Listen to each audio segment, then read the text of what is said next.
Tales of Xillia, that's right, the X isn't silent, is the 13th game in the primary Tales series.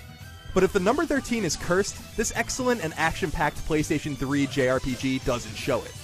It maintains many of the franchise's long-standing traditions, but it also finds room to try new and notable things, including the ability to choose your main character. Xillia isn't by any means the best Tales game, but it's an awesome adventure that bucks the recent JRPG trend of dumbing down systems for the sake of being overly accessible. Let us move onward. Who are you? I'm not telling. Tales of Xillia launched in Japan in mid-2011, and looks a bit dated next to other current games. Where it does show off is in its infrequent yet beautifully drawn anime-style cutscenes. I wish there was more of these, as they're an excellent connection with Xillia's interesting characters and plot. But there's also an astounding level of exposition to be had in conversations between party members.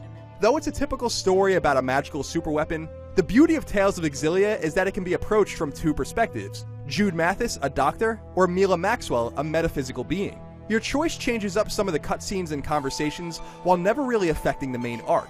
This approach is quite welcome, giving us a reason to play through Xillia twice to see everything it has to offer. Conversations are great to listen to because Tales of Xillia is chock full of voice acting, and most of it is high quality, with the unfortunate exception of Mila. Spyrex technology is something humans were never meant to have. So, I must take it away from them.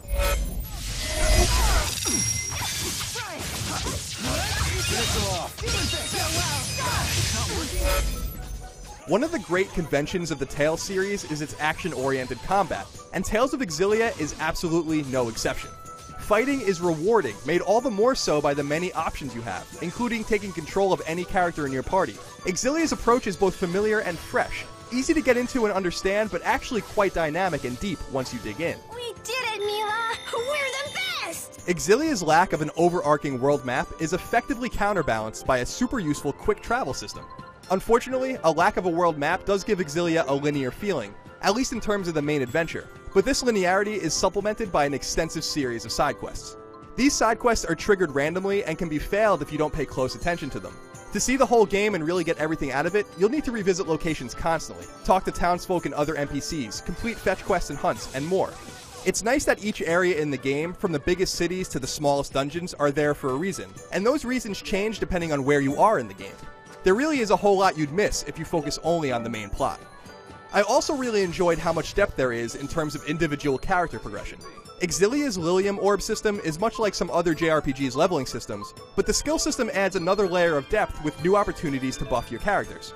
It took me about 38 hours to beat Tales of Xillia once through, completing most of the side quests, but in no way seeing everything there is to see. Considering that there are two characters with two perspectives to experience and a load of trophies to earn, Tales of Xillia could easily keep you busy for 100 hours or more. Who's next? And that's how we do it. Take this!